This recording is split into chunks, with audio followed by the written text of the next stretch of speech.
Hi, this is Phil, and I'm here to tell you all about the Capes and Lunatics Patreon. Don't miss out on our comic book creator interviews, including our monthly Chichester chats with comic book legend DG Chichester, superhero movie brackets in our search for the worst comic book movie of all time, and many, many more specials, all completely uncensored. Access starts for $3 a month, full video when you pledge $5 a month. Check out the link in our show notes or go to patreon.com/capesandlunatics. Hope to see you there. This is Luca Perich, and you're listening to the Capes and Lunatics podcast. Recording has started.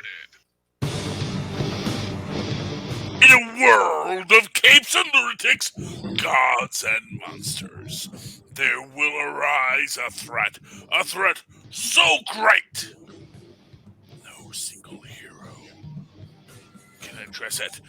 At that time shall arise the Avengers, and this is Avengers Declassified. I'm your host, Charlie, the Professor Esser, and with me, as always, is the blue-eyed bomber from the Burg of Pits. Phil Podcast Perich. Welcome, podcast. So glad you're here. Honestly, tonight's episode, we are discussing 6, yes, count them, 6. I needed an extra hand to count how many issues we read of Vision and Scarlet Witch 1985, I believe. 85, something like that. I was going to say 86, but you know, with 12 issues, who knows when they started, who knows when they ended, because we got through 6 and we're already at Christmas. So obviously this went into the mid 80s. I mean, we did the 4-issue, the early, hey, here's the Vision and Scarlet Witch. That was like that was WandaVision season 1. This is WandaVision season 2, and man, it's getting just as Val as Val has said, it's getting weird. It's just a little side off to the canon.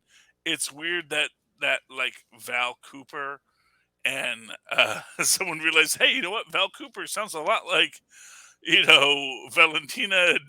Valentina, you know, that so that we can actually have people talk about Val, and we don't have to have a completely separate character. We can just merge him into that one beautiful scroll we all know and love. The most sponge-worthy scroll you'll ever meet. Maybe Val is a scroll, because I mean we got Secret Invasion coming. I mean, you know, that's everyone's probably a scroll. But she might be a good. That's the thing. She might be a scroll, but she's the good scroll. It's sort of like Elijah in the whole scroll invasion thing. It's like, yo, these cats coming in, man. I've been scrolling for years. Don't tell me how to scroll, okay? So like it's like Valentina and Phil Coulson and Samuel Jackson, Nick Fury in a throuple, totally canon in my head, and I'm fine with that. It's like, no, there is no. It's a name. But what kind of name is that? She's Countessa Valentina DeFontaine, the scroll. It sounds made up. It is made up, but you know what? No one questions it. So. What about the news we got this week? We're getting a new Thunderbolt Ross. Oh man. Okay. So first, I'm gonna say, don't do Sam Elliott dirty like that. I know. I watched Ang Lee's Hulk the other week. It was on TV. I'm like, they should just bring him back. And he's a perfect. That's my thing. It's like, to me, now, and no offense to William Hurt. William Hurt was an amazing Thunderbolt Ross, but Sam Elliott, just as good, just as talented. Yeah. And you know, my thing with going with Harrison Ford is, oh, okay, I guess he gets another franchise now. It seems like to me, as a accounting nerd, that's just wasted money. You had to spend for a freaking new Thunderbolt Ross when you had one on the rack. And I'm just like, I don't know how old Sam Elliott is, but and no offense, how much longer are we gonna have Harrison Ford? I mean, he's gonna kill himself in one of these Indiana Jones movies.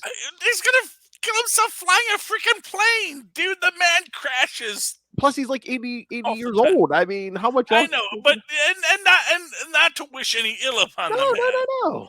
I'm not like don't get it twisted here. I'm just saying if we need a guy, you had a guy, you know what? And okay, here's what I'll throw out there. I'll throw this out there.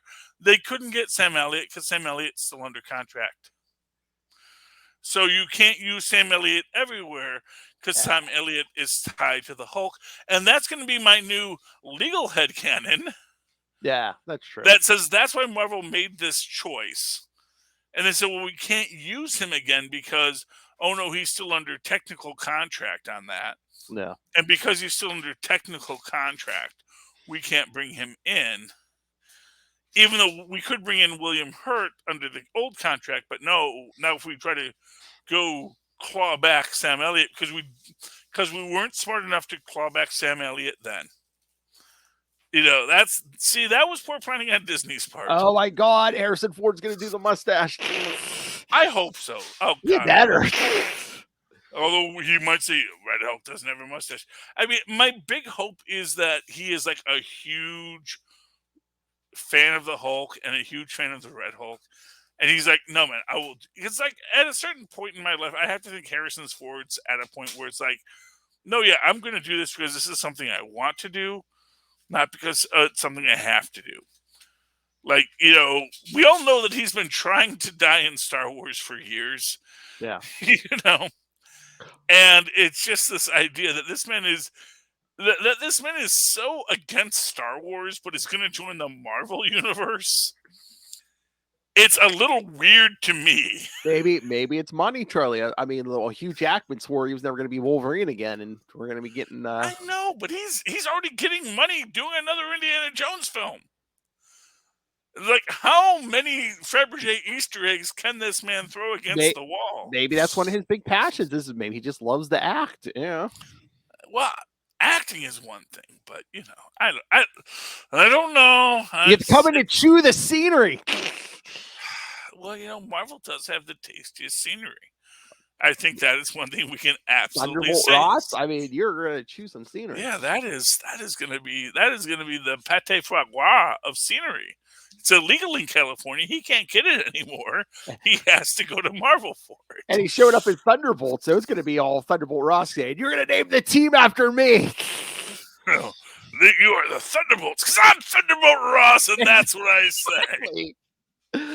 Justice like lightning. Who said that? No, shut up, Zemo. You're not in charge. That's my first thing. My first thing I want is I want him to be saying, "I'm sure." I want to see that Zemo come in and say, "I'm sure you want food for the team from his cell." He's like, why would I want you? And see, that is where Harrison Ford could be amazing. Mm-hmm. It's just like, why would I want you? You're a petty, pedantic Nazi. I don't want you. Go away. You know? Oh, or are they going to bring in Zemo for plausible deniability? You know, it's going to be like, oh yeah, we disavow it. If you get captured, we disavow any knowledge of you, and the official story will just be your terrorists working with Bear Helmet Zemo. No. My honest opinion is I think that they are going to leave Helmet in the raft. I think Helmet's going to try to reclaim them in later things because eventually he's going to. Because I think his whole plan was, I will fool the decadent American, Democrats because that's how because he is a royalist. Royalists are worse than Nazis. Understand that. If you say, well, they were born to somebody's vagina that was royal, so that makes them the person who should rule. It's like, no, that's not how that works. Especially when you don't even know where the sperm came from. Wow. Well, that's the whole Dr. Doom theory, which we're not going to get into tonight. Nope. But I will guarantee you that is a reality. Yeah, so the idea that, they formed the Thunderbolts, now right now I'm like, oh, okay. I was not on with Harrison Ford because I didn't think he could devour the scenery in a hulkish way. But then it was, oh wait, no, maybe there's going to be scenes where you need someone to just blow someone off in a total cool dude way of like, you really aren't that important. I know you think you're important, but actually you're kind of a waste of space. So thank you kindly. We're forming some Thunderbolts because we've got rid of those Sokovia Accords, which we found out on She-Hulk. Which we did, which again also, and oh man, like let's go into like fourth dimension chess here. Like She-Hulk. Not just 3-dimensional, but 4-dimensional. That blood still exists, I guess. And the fact of the matter is, it's like obviously Valentina showed up to just take that stuff. Yeah, that blood's still out there. Hey, remember, we're getting the leader in Captain America: New World Order. So exactly. I mean, I really think there's a lot more going on here than you necessarily think. Or that blood's going to give us Red Hulk.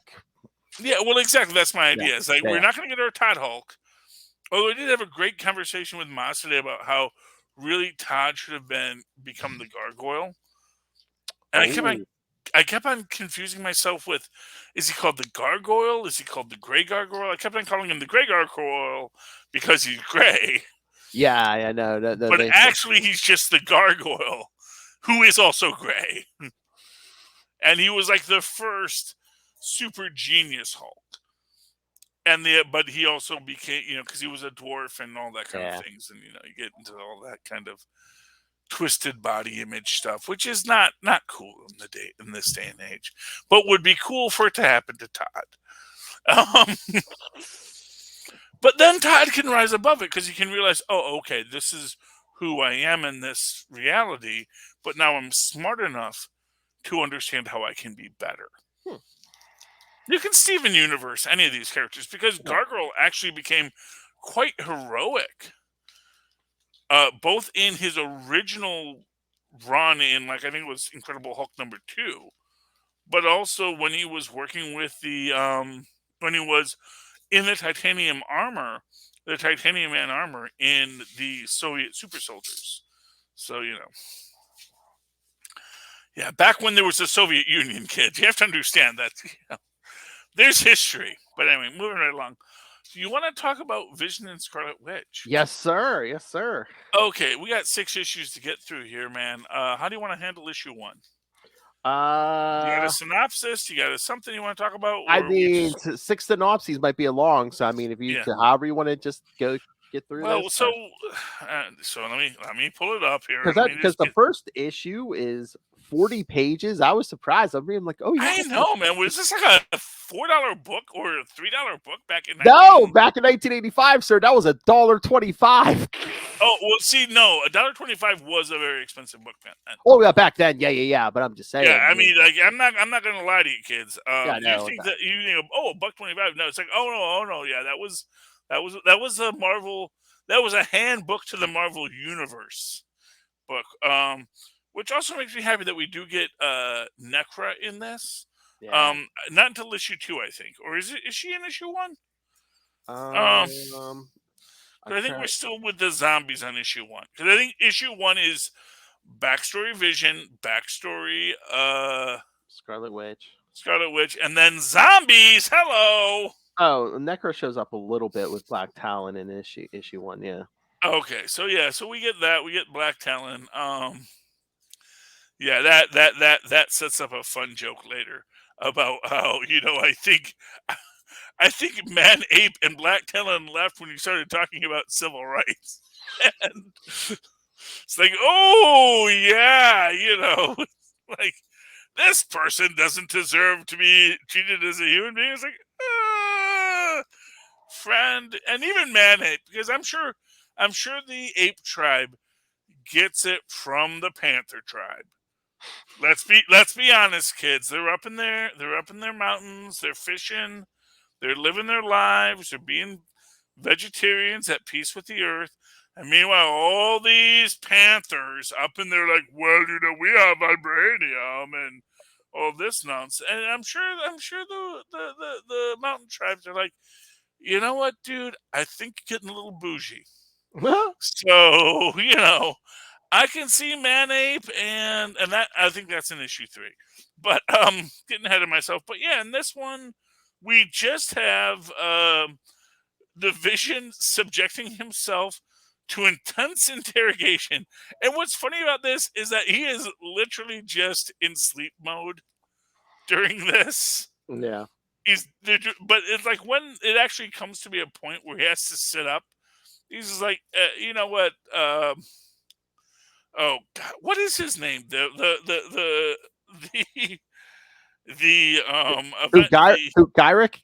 Gyrick. Oh my gosh, how awful is Gyrick? Although I love Sikorsky, and honestly, I'm so mad they've already used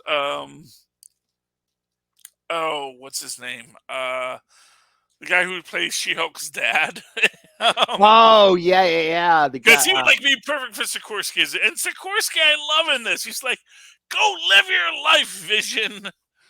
And Gyrick's like, it says, I'll take the freaking heat. It's like Gyrick, I've been a bureaucrat since you were knee high to freaking alligators. So you know what? I'm not going to worry that I'm going to tell these 2 superheroes who have saved lives a million times and have already declared themselves no longer in the Avengers and so outside of our jurisdiction. Well, yeah, because the Eternal supercomputer kind of took over the Vision. That made him kind of try to take over the world, and so Gyrick's interrogating him, and he's like, "I have jurisdiction over the Avengers." After Scarlet Witch breaks in, she's like, "Oh, fine, we quit." Which I love the fact that she says, by the way, I want you to let you know I'm wearing evening gloves again. Gives him the old Italian salute. So, and I also love the references here to this idea of the synthezoid of Vision is the synthezoid of the Human Torch. I know that it's going to get retconned later, and honestly, I don't like it, but we do get a real Ship of Theseus concept throughout these books, which is that is the Vision Simon Williams? Is he John Hammond? Is he something else completely? And I think the answer is he is something else completely, but all humans are something else completely every day. Oh, yeah. Within the story, we have Wanda basically, and of course it's funny when Garrett says, we're in a place that's designed to hold superhumans, and, we have jurisdiction over superhumans, and yada, yada, yada. And then just freaking, Wanda just walks in and goes, beep, beep, beep, beep, beep, Lily, and then Vision's like, dude, no reason to go into all this. We're leaving. Thank you kindly. And we get the little lovers panel. Because they do love each other. And actually, now I'm a little sad we didn't get the little roadster they're driving there in WandaVision. Yeah. But we do get Norm, although what's weird is in all of the breakdowns of WandaVision, no one actually said that Norm was their real estate agent. Yeah. That's interesting to me. Norm is cool. He's like, man, I don't know why those guys burnt your house down. That was totally stupid, man. I think it's cool that you're Avengers. And, and even we'll get to this in issue 2, when there's a group of people who are like, hey, man, we don't want these kind of people living in our neighborhood. And he's like, dude, I don't know who you are, but that's not who I am. Norm is actually, in his own way, kind of a hero. Because he doesn't have superpowers, and he stood up to 2 big jerks. Big fascist jerks. But we do get... In this episode, we do get the attack by the zombies. We see Necra and everyone. Necra has an interesting, if uncomfortable, backstory. I believe she's related to what's his name, the guy that looks like the Mandrill. Not the Mandrill. No, I think it's the Mandrill, but I think that her and the Mandrill had a relationship at some point, but I don't know. Oh yeah, I think so. The Mandrill is a bad character, and I don't think we'll ever get the Mandrill, and I'm okay with that. Necra is a kind of interesting character, but I'm okay if we never get her either. This is some Marvel Universe stuff that if you read the handbooks, you would know why it was bad. Meanwhile, back with the Black Talon, who is kind of cool in his chicken hat. Chicken Man. I know it's the gag, but you know what, man? You need to sacrifice things, and chickens are basically, they make their own mana. They're pretty cool as far as magical sorcery goes, because there's lots of chickens. That's lots of blood. That's lots of energy to send over to Mephisto. Did you hear that there's talk that Sacha Baron Cohen may be playing Mephisto? Oh, no.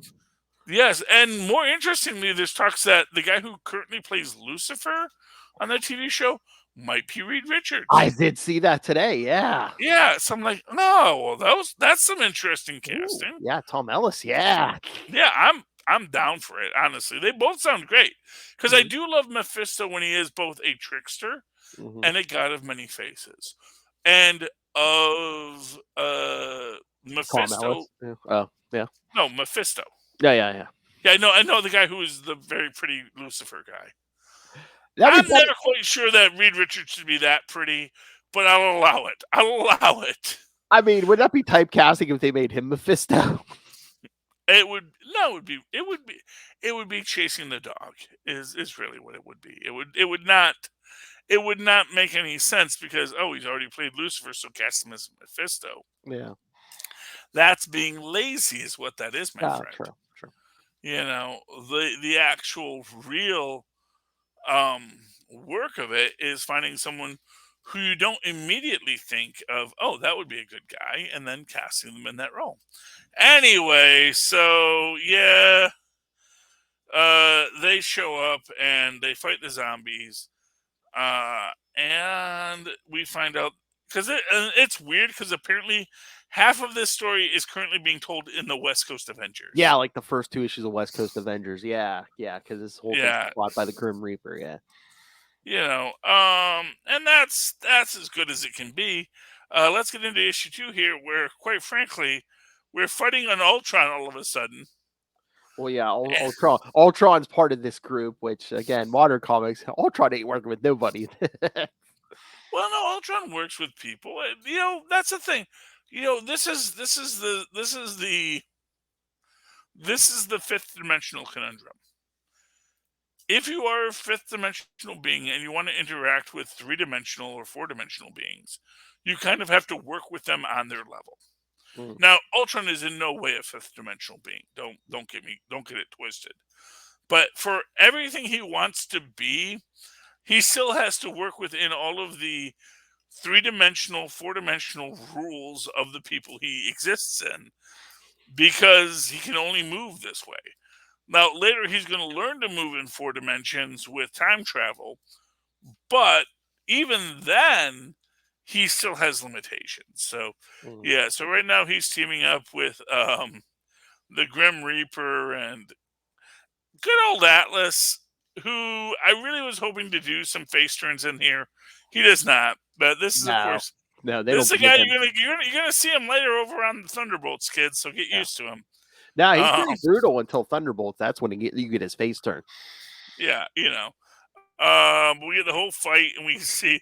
I love the fact they have the oxygen mask strapped down, and why is there not an oxygen mask over the pilot's seat? That's the one thing I don't quite understand in this. Like, that would be the isn't that the guy you most want to have an oxygen mask? Because they tell you put on your oxygen mask first before you help others. I would think that pilot seat, that's the first guy to get an oxygen mask. Yeah. I guess they were imagining, well, obviously, if the pilot, if the thing's out of control, the pilot's not at his seat, so no sense in putting a mask there. We can save $550, Mr. Stark, of the new Quinjets if we just don't put in put in one more. And that was the discussion, and Tony Stark just rubber stamped it. And that got redesigned because Tony Stark is on that Quinjet right now. Exactly, man. That's the sad part. But we get the whole idea of like, oh, there's parts of Vision in Wonder Man. There's parts of Simon Williams in Wonder Man. There's parts of Simon Williams in the Grim Reaper's whole plot is to capture them both, scan both their minds, and whatever is similar is the real Simon Williams he's gonna put it in a dead body, which he made look like his brother Simon Williams. Is it a dead body? Well, I don't know if it's dead, but I think he said it's mindless, and so they basically he made it look like cosmetic surgery or whatever. So I don't know if it's a zombie or just a brain dead guy. It's something weird, man. Yeah, I'm guessing it was a brain dead guy who was, I guess, spindly enough to be pre-Simon. I don't know, man. Honestly, it seems to me like Grim Reaper did not think this through, because we actually get his whole thing when Wonder Man basically says, "Dude, I didn't steal you didn't steal the money. Dang well I stole it, because I have those memories of Simon Williams. And yes, I know I'm the guy who stole the money from the company. It wasn't you. You were easy to blame, but I'm not going to play with your game here." And that leads him to basically commit suicide.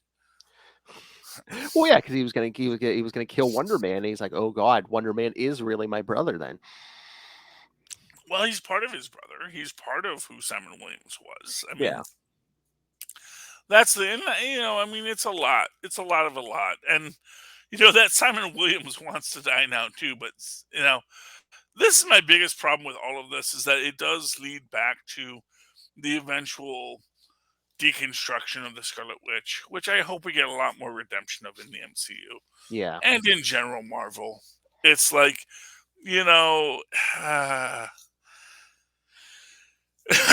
I just want something better to happen.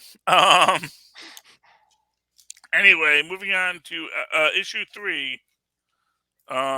This is about, hey, want to have a baby? Oh wait, Agatha Harkness is being burned at the stake. You know what, Phil? It turns out it was Agatha all along. Oh, jeez. Well, what else are you gonna say in this moment? They faced the Salem Seven, which I remember from Fantastic Four Annual when they fought the Salem Seven, and that was when they first sent Nicholas Scratch to Mephisto. Nicholas Scratch is not back, but the Salem Seven are. And honestly, not for nothing, I do love Vertigo in this, because she is honestly the boss, and I do love that. I do love her complete control of the whole story. It's bad that she's the supervillain, but you know what? Everybody needs a supervillain.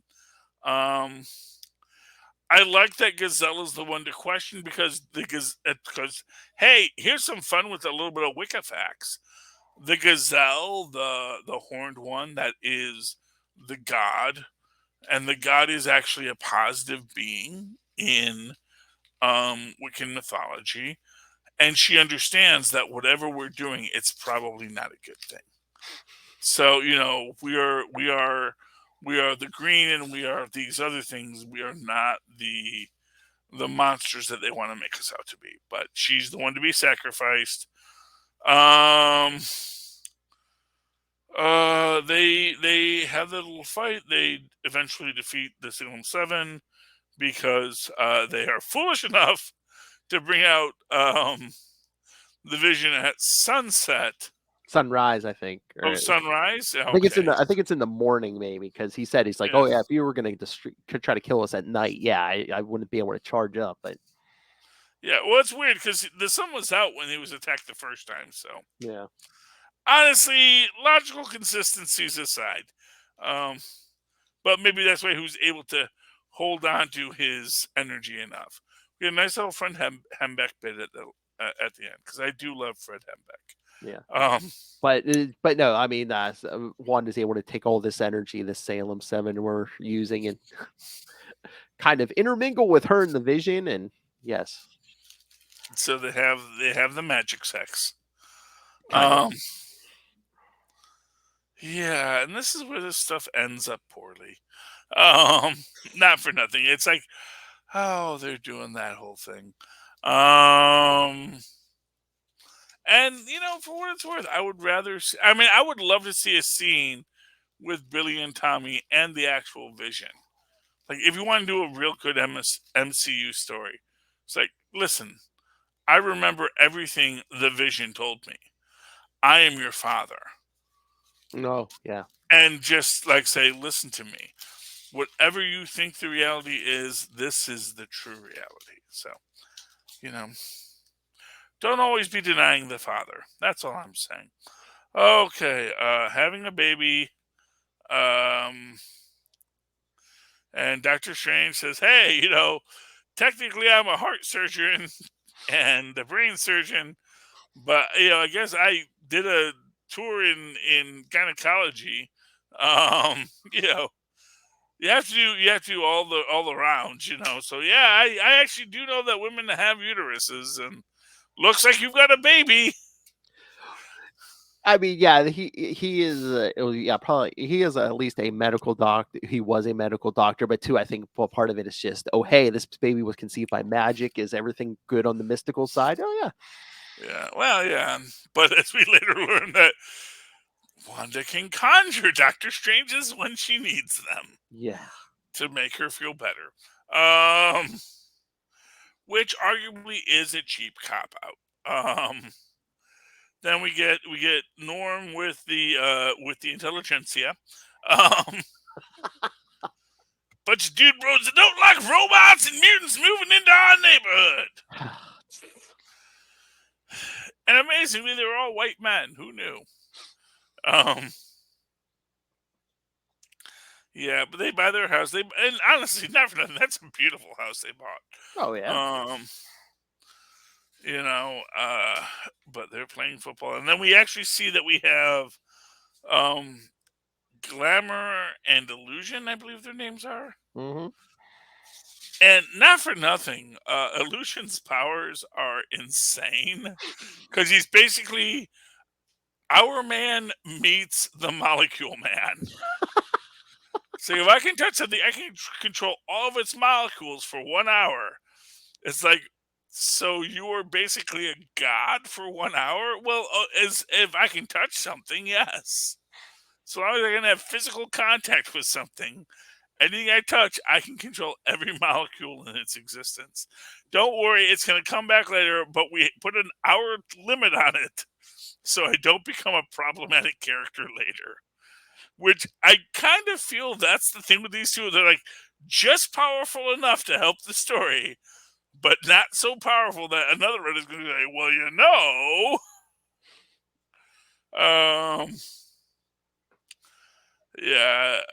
we get them that they own the Magic Castle, and they're trying to protect the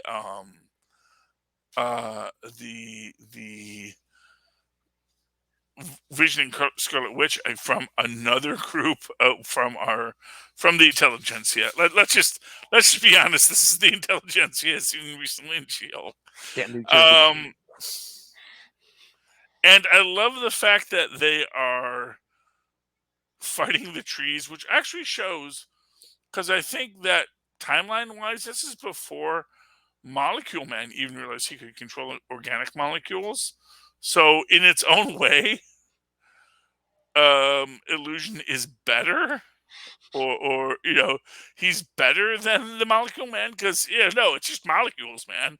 If I touch it, I can control it.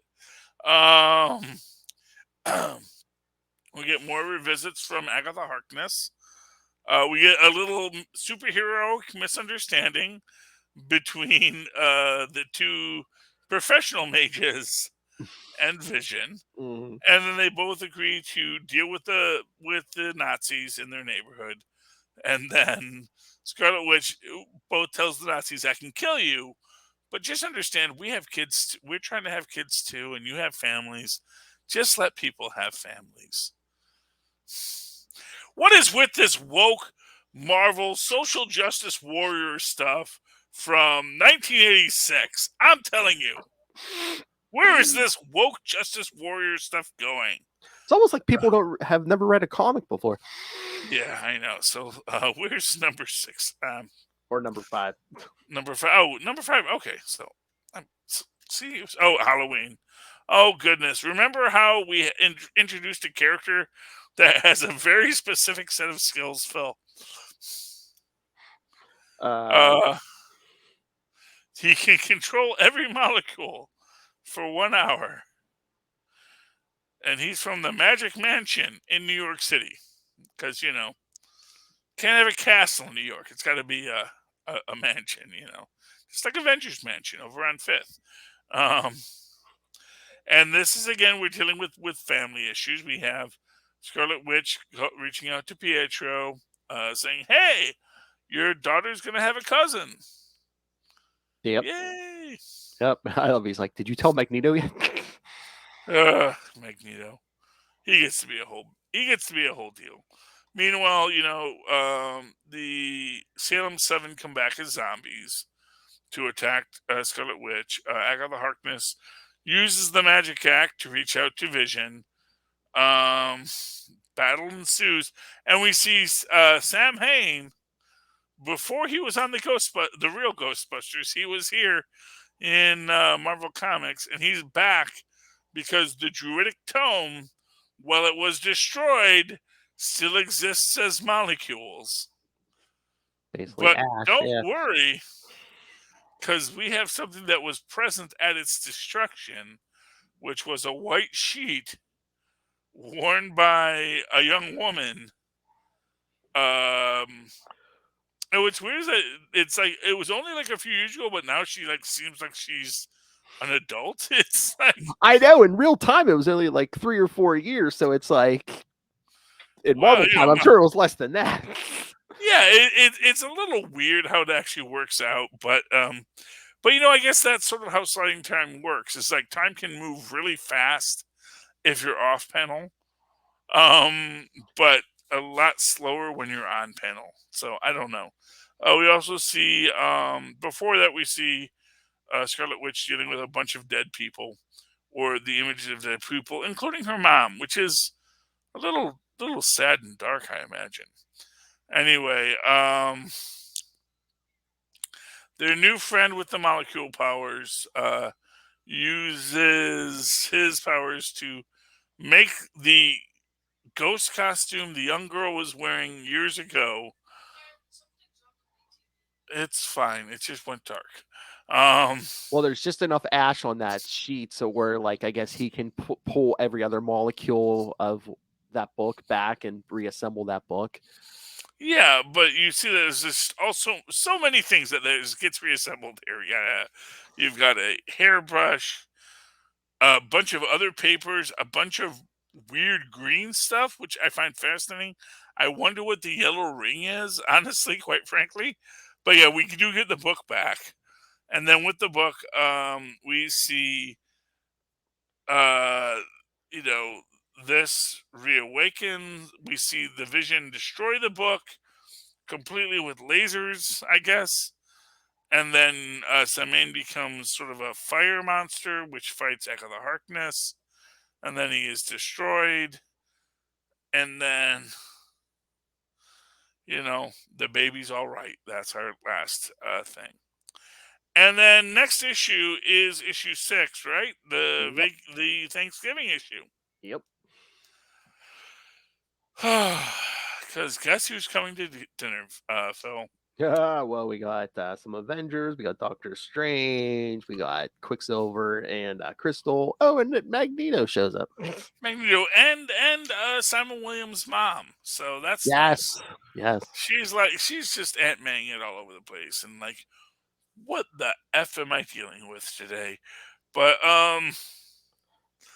The real threat is not Magneto, who everyone's like super sus of.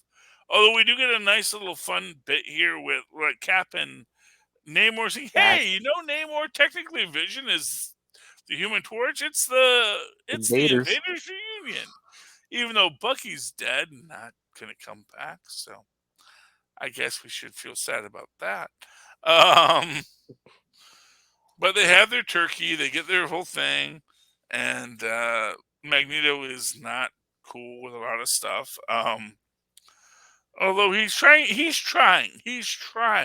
Well, a lot of people are kind of salty to him just because it's like everyone's sitting there thinking, remember that time he tried to kill me?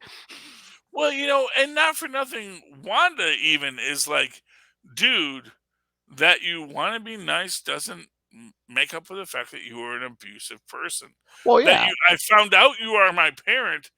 It doesn't make it better now. Well, it's like you want to be nice to me now that you know I'm your daughter, but back in the day, you treated me and Quicksilver pretty horribly Pretty because awful. yeah, Which is why I always hate the retcons that make it that he knew they were his kids. Yeah, exactly. Because it's like, no, first off, if you knew they were your kids and you were that evil, then you are just super evil. Makes it even worse. Yeah. Yeah, it's like even worse. That's not a redemptive arc for you, friend. You know, that makes you like, Midas in the Fantastic Four comic, but we'll get to that later.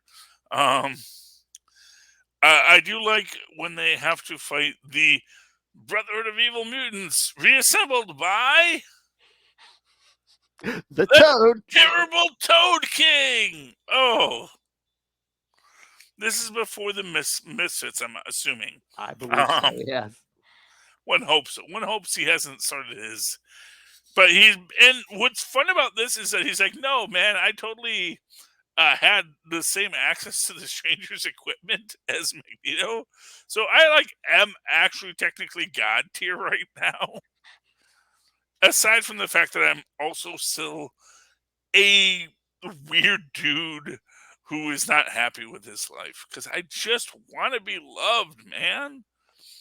Yeah, because he used the Stranger stuff to create illusions before, but now I guess did he make robots or something? Because well, he's trying to be a supervillain, and it's not working well for him.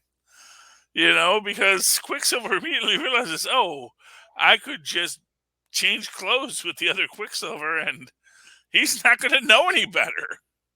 And once I knock him out, he's kind of done. You know? Yeah. Because his powers weren't that amazing. He could jump really well. He actually technically had some level of non-invulnerability too. Because obviously, if you're doing all those jumps, you're actually surviving pretty well. But you know, I do think it's an interesting take on it. But yeah, I mean, the whole thing with Toad is like, he's been obsessed with Scarlet Witch since they both first appeared. Yeah. But not for nothing, if we want to be honest with the canon, so was Magneto in an uncomfortable way. Which we can only forgive because he didn't know it was his daughter. Do you think that's why they try to do the retcon where it's like, I had an interest in her, but that's because I knew she was my daughter? I think it's better when it's like, I have an interest in her because she reminds me so much of my wife who died. Yes, because she probably... It's like, wait, you remind me of my wife who died because you're my wife's kid? Of course, then the High Evolution said, no, they're just two random kids. I made them look like mutants because, you know, what do you plebeians know? You know, honestly, at a certain point, someone needs to really, really clean up the X-Men canon.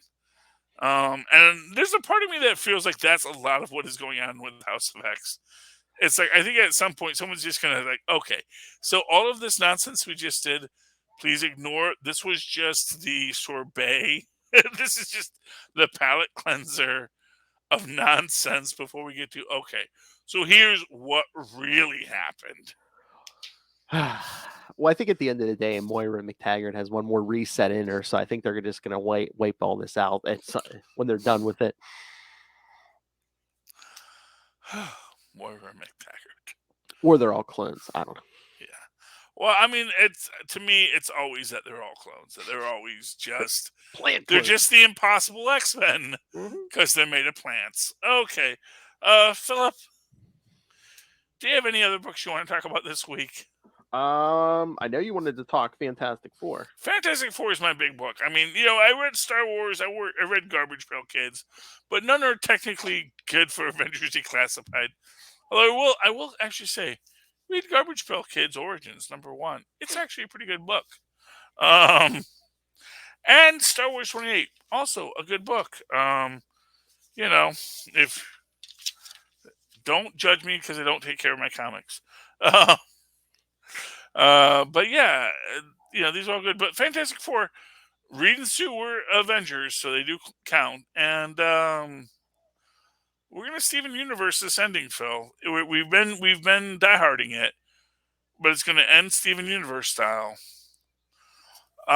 Because that is the whole of this. Is like as Reed is in his little thought matrix bubble, and about thinking about how the delightful Celestials are judging them as scientists.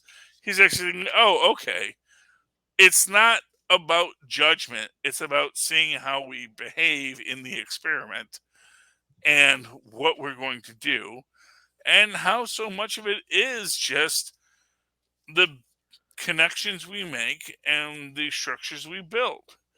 I do like. I love Leo, who is working with Johnny to get his antimatter Corvette set up which runs on the energy of the universe, which is one of those things like, man, that sounds like something that could solve a lot of fuel crises and end global warming forever. It's like, yeah, it could, couldn't it? I was just thinking, it's like, okay, we're not going to make that public because someone could easily turn that into some kind of nuclear weapon. Yeah, exactly. That's always the problem. It's like, yeah, also it would be a bomb. But the whole plotline ends when Obolette, shoots Sue and starts turning into gold, except obviously it's just her suit that's turning into gold. But it's like, yeah, we just ran all your DNA against our database. You're not Midas's kid. It's like, dude, you think you're Midas's kid? Midas abused you your whole life. But you know what, friend? I hate to be the one to tell it to you, but that's not the truth. You aren't Midas's kid. You were just a kid he abused. And that is the saddest story ever told. Because she based her whole life on that abuse and about addressing that abuse and trying to earn Daddy's love. And you know what? If Daddy loved you in the first place, you wouldn't even exist. Oh, that's sad. Okay, Philip. If people on that downer ending, well, actually, do you have another take on that? Do you want to give a response that you'd like to address? I mean, the Fantastic Four, you're completely right. But no, just very quickly, I wanted to call out All Out Avengers #2. I think you might find this interesting. It's that book where they just jump into the middle of an adventure. Yeah. So I guess at some point, for some reason, Doom performs some ritual or try to do something, splits himself off into his good and evil side. Oh. So you see the good side fighting with the Avengers and and good Doom's fighting with evil Doom at the end. And eventually he's just like, you know what? Evil Doom's going to defeat me eventually. So the only way to temper him is to remerge. So good Doom chooses to remerge with his evil half. That is the sacrifice play, because if you are the good and the evil is more powerful, which again explains exactly why Doom is a supervillain, because he just assumes the evil is more powerful. Well, he doesn't believe in the power of friendship, Phil. Even good Doom was like, I don't have any friends. I mean, it seemed like, especially like Tony Stark was like willing to work with good Vic. He was calling him Vic. He's like, come on, Vic. But, which I'm sure Victor hates, That's the thing about Victor is like, Victor's entire life is based on a lie. Yeah. That's the thing. It's like his entire life is based on the fact that he is a Von Doom. But he's also a gypsy, which I- means that somewhere in his history, someone said they stripped the king of Latveria because the city was called Doomstadt beforehand, and the Von Dooms are the rulers of Latveria, and someone said you are the true ruler, but not so much. You know, it's And I would rather recruit myself to work with Tony Stark. yeah. Well, you know that too. I mean, Tony is a handful. He is a handful. But hey, if there's anything to defend the American capitalistic nonsense, it's that what? Sometimes it tempers people because, well, it makes intrinsic in the idea that the collective is more powerful than the individual, whereas royalism says the individual is the most powerful, and that is not a good perspective. All right, Philip. If people would like to reach out to us and talk to us about any Avengers concept or theory, how can they find us? Well, you can always, of course, email us, CapesandLunatics@gmail.com, or call the voicemail 614-382-2737. That's 614-38-CAPES. We will play you on the air if you don't swear. That's true. And you have something intelligent to say.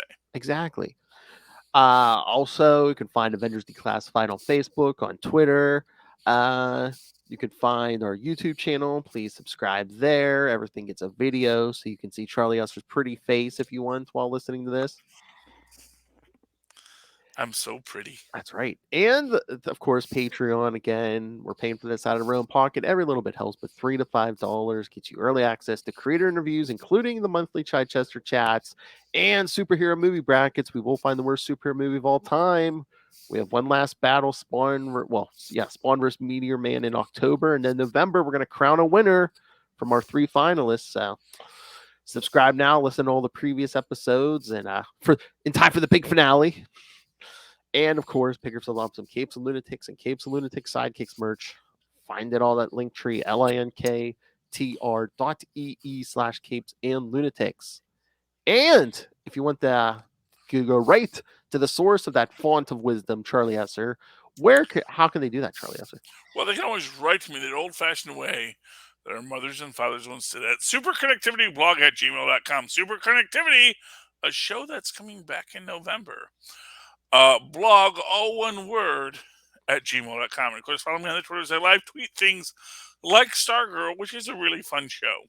At Charlie Esser, that's CharlieEsser. Look for the 2 E's in the middle. Wrong button. For quality. For quality. Bing. Thank you, Maz. Wrong page. Okay. Wrong button. Alrighty then. All right, ladies and gentlemen. This has been an episode of Avengers Declassified.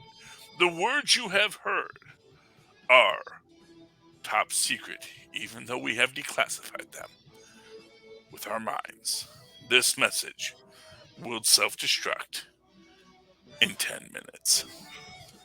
Good night.